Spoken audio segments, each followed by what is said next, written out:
4 labour codes అమలుకు నిరసనగా స్థానిక బాలాజీదాస్ చౌక్ సెంటర్లో అఖిలపక్ష కార్మిక సంఘాల ఆధ్వర్యంలో ఏప్రిల్ 1న బ్లాక్ డే కార్యక్రమాన్ని నిర్వహించారు. కార్మిక వర్గం పోరాడి సాధించుకున్న 29 కార్మిక చట్టాలు కొనసాగించాలని, లేబర్ కోడ్స్ రద్దు చేయాలని డిమాండ్స్ తో నినాదాలు చేశారు. ఈ నిరసన కార్యక్రమానికి సిఐటియు జిల్లా ప్రధాన కార్యదర్శి అధ్యక్షత వహించారు. నిరసనను ఉద్దేశించి ఏఐటియుసి జిల్లా కన్వీనర్ కె రాంబాబు, సిఐటియు జిల్లా ఉపాధ్యక్షులు టి అరుణ్, ఐఎఫ్టియు నాయకులు జోజీలు మాట్లాడుతూ 4 లేబర్ కోడ్స్ రద్దు చేయాలని కోరుతూ 36 కోట్ల మంది కార్మిక వర్గం ఫిబ్రవరి 12 సమ్మె చేశారని గుర్తు చేశారు.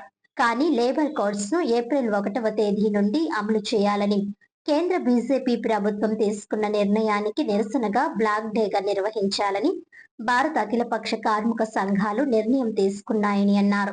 కేంద్రంలో అధికారంలో ఉన్న బీజేపీ ప్రభుత్వం కార్మిక చట్టాలను సవరించి 4 లేబర్ కోడ్స్ గా మార్చి కార్పొరేట్ సంస్థలకు అనుకూలంగా కార్మిక వర్గానికి నష్టం కలిగించే విధానాలు అనుసరిస్తుందని అన్నారు.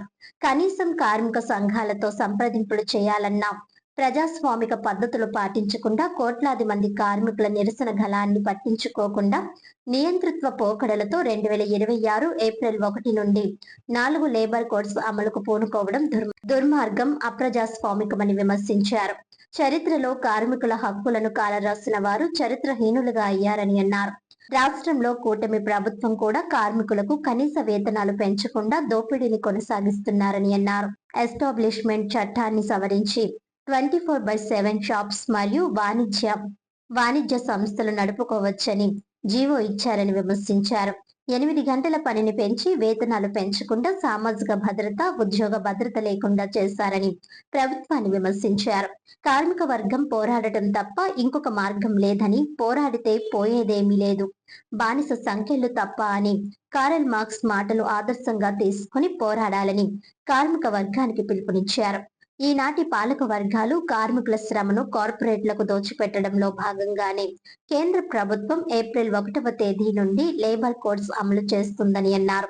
ఈ కార్యక్రమంలో సిఐటియు జిల్లా ప్రధాన కార్యదర్శి బి పవన్, జిల్లా అధ్యక్షులు ఎం సుందర్ బాబు, జిల్లా నాయకులు ఎస్ఎస్ మూర్తి, రామచంద్రరావు, కె రామకృష్ణ, పూర్ణిమరాసు, రణదీప్ సింగ్, ఏఐటియుసి నాయకులు కొండలరావు, సప్పారమణ, నల్ల రామారావు, టి నాగేశ్వరరావు, దేవుడు, ఐఎఫ్టియు నాయకులు ఏవి రమణ, జోజీ, అప్పారావు, సతీష్, దుర్గారావు, ఎస్ఎఫ్ఐ నాయకులు భాస్కర్, రాజా, ఏఐవైఎఫ్ నాయకులు త్రిమూర్తులు, లావణ్య, డివైఎఫ్ఐ నాయకులు రాంబాబు, అఖిలపక్ష కార్మిక సంఘాల నాయకులు తదితరులు పాల్గొన్నారు.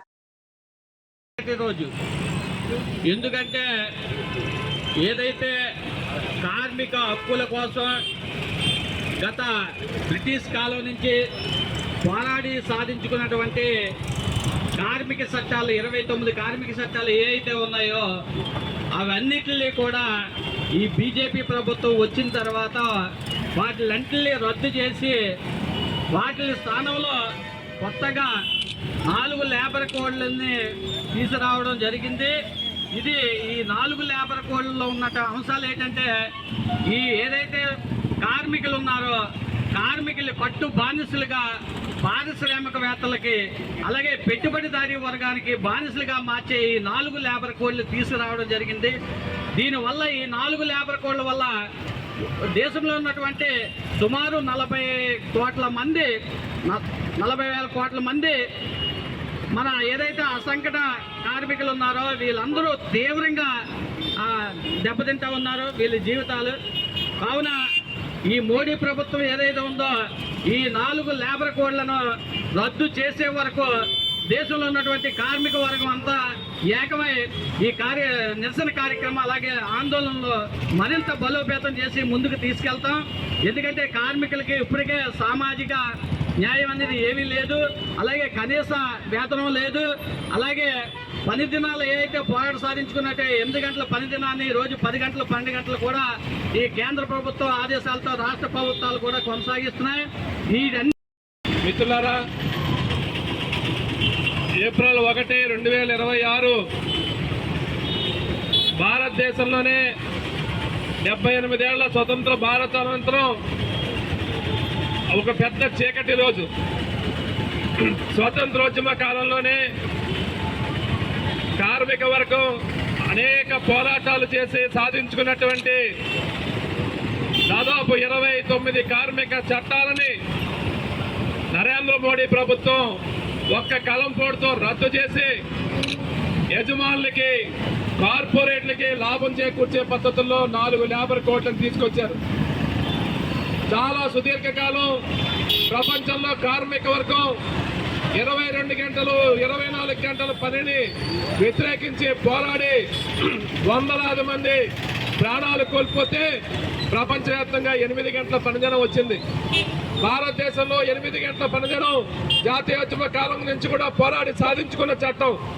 ఇవాళ 4 లేబర్ కోడ్లు వచ్చిన తర్వాత 8 గంటల పనిని 10 గంటలకి 12 గంటలకి పొడిగించుకునేదానికి యాజమాన్యానికి వెసులుబాటు కల్పిస్తూ 4 లేబర్ కోడ్లు చట్టం చేశారు.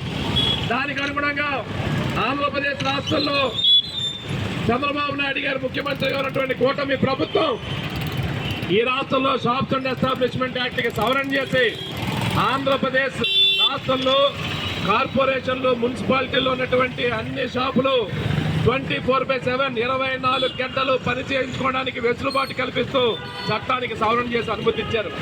అంటే కార్మిక వర్గానికి 8 గంటల పని అనేటువంటిది ఎత్తేసి ఇవాళ కార్మిక వర్గాన్ని మరోసారి పారిశ్రామికవేత్తల దగ్గర కట్టు బానిసలుగా మార్చేటువంటి పద్ధతిని కేంద్రంలో మోడీ ప్రభుత్వం తీసుకొస్తే ఈ రాష్ట్రంలో చంద్రబాబు నాయుడు గారి ప్రభుత్వం అమలు చేస్తా ఉంది. ఇవాళ ఈ లేబర్ కోడ్లో ఈ 8 గంటల పనిని రద్దు చేసినటువంటి విధానం ఏదైతే ఉందో అనేక ప్రాంతాల్లో ఇవాళ జార్ఖండ్ లో ఉన్నటువంటి అదానీ పవర్ ప్లాంట్ లో కానివ్వండి, లేదా రాజస్థాన్ లో ఉన్నటువంటి అక్కడ ఉన్నటువంటి పరిశ్రమల్లో కానివ్వండి, అట్లాంటి అనేక పరిశ్రమల్లో పానీపట్ పరిశ్రమల్లో 8 గంటల పనిని 12 గంటలకి మార్చి ఆ 12 గంటల పనిలో 8 గంటల జీతమే ఇచ్చి పని చేయించుకుంటా ఉంటే గత నెలలోనే వేలాది మంది కార్మిక వర్గం ఇవాళ జార్ఖండ్ లో అదానీ పవర్ ప్లాంట్ ఏదైతే ఉందో ఆ అదానీ పవర్ ప్లాంట్ కార్మిక వర్గం తిరగబడ్డారు. మొత్తం పవర్ ప్లాంట్ ధ్వంసం చేసే పరిస్థితి వచ్చింది. పానీపట్లో కూడా అదే పద్ధతిలో దాదాపు 10,000 మంది కాంట్రాక్ట్ కార్మికులు, పర్మనెంట్ కార్మికులు మా 8 గంటల పని లాక్కుంటే ఊరుకోమని చెప్పని తిరుగుబాటు చేసి ఆందోళన చేసిన ఫలితం కూడా కనిపిస్తా ఉంది.